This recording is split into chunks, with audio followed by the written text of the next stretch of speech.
Form I-9 is used for verifying the identity and employment authorization of individuals hired for employment in the United States.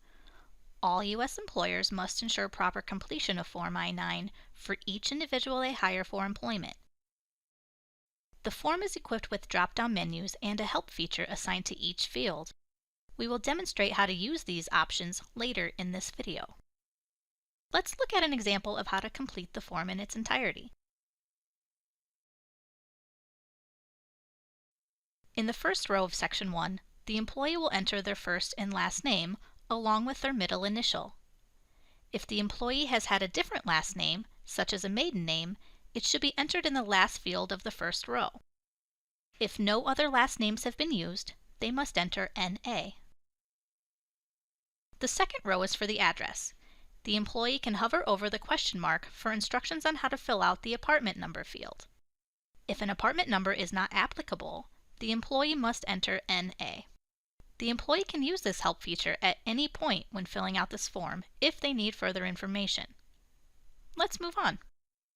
The employee can now enter the city, state, and zip code. Notice that the state field offers a drop-down box for ease of selection. The third row is for additional demographic information. The date of birth is required, and this format must be followed. The Social Security number is voluntary unless the employer participates in E-Verify. Email and phone numbers are also voluntary, but cannot be left blank.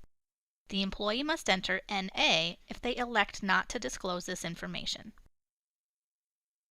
Now let's look at the attestation section. Employees must select one of the 4 statuses in this section. When a status is selected, this area will auto-populate the fields that do not need to be completed as a result of their selection. Let's look at what happens when the employee selects number 1, a citizen of the United States. If they click box number 1, the remaining open fields for boxes 3 and 4 will auto-populate with an NA. Let's look at another example. If the employee selects box number 3, a drop-down appears in the second field, allowing the employee to identify whether the number provided in the previous field is an alien number or a USCIS number. Similarly, the fields related to box number 4 will auto-populate with NA. The next section is for the employee signature. The I-9 form cannot be signed and dated electronically.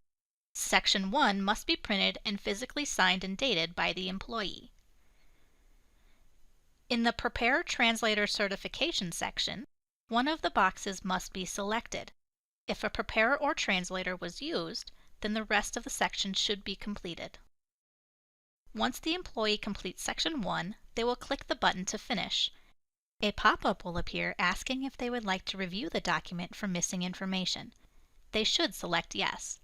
If the document is completed properly, it will prompt them to print and sign.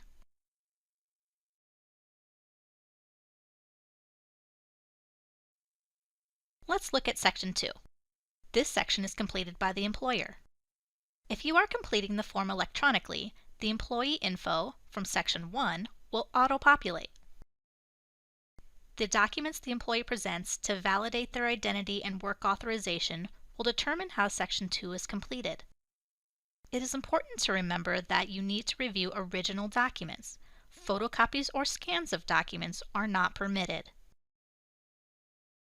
Let's look at a common example of an employee presenting a driver's license for List B and a Social Security card for List C. All of the columns provide drop-down options for document title. In the second column, select Driver's License. Once an option is selected in List B, notice that all of the fields in List A get auto-populated with NA. Additionally, a drop-down menu appears for issuing authority. Select the state from which the license was issued. For this example, we will use Wisconsin. Next, you will enter the document number and the expiration date. If this field is not applicable, enter NA. The List C column works the same way. Fill out the information from the employee's Social Security card. You may notice that there is a field called Additional Information. It can be used for notations that you may have previously made in the margins. This area can be left blank if not needed. Check out the help icon for more information.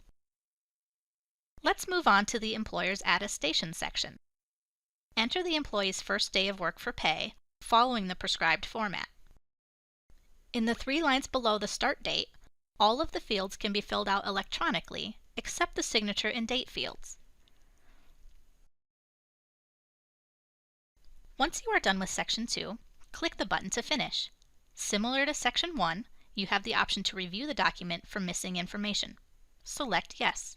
If the document is completed properly, it will remind you that the document must be physically signed and dated.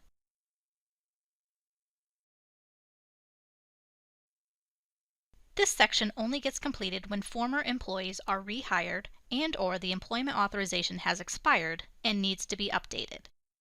Most of this section can be completed electronically, and the drop-downs work similar to other sections. However, like Section 1 and 2, it must be printed to be signed and dated.